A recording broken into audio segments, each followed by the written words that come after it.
The seed growing station is in operation.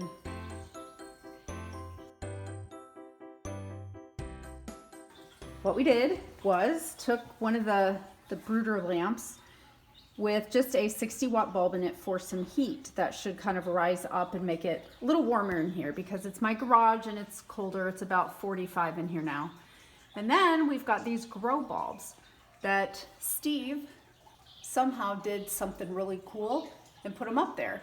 And once I get this going and see if this top shelf works, if it's something I'm gonna do, then we should be able to add some more on each shelf. So I can do this on each one of the shelves.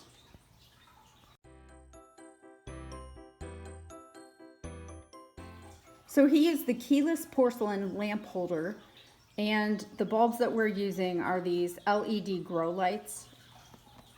And they're zip tied to the top there on some kind of a dowel rod that he has.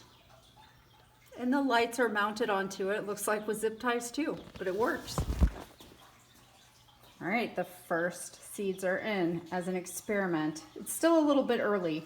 Some of them are herbs, so I know it takes longer, and some of them come up pretty quickly. So I want to see how these lights do as far as keeping the plants from getting all, what's the word, leggy, sprawly, or whatever, which is usually what happens when I do seeds. So there they are. We'll see how it goes. $20. I don't think you can beat that. Our lights were just a few dollars a piece to get hooked up there, and the bulbs, like I said, were probably $4 a piece. They did have some really neat string lights with LED grow bulbs that had some clips, but they were $40. And I am just doing an experiment here, so there's no need to spend that kind of money just yet. Thanks for watching, guys. I'll keep you posted on how this goes.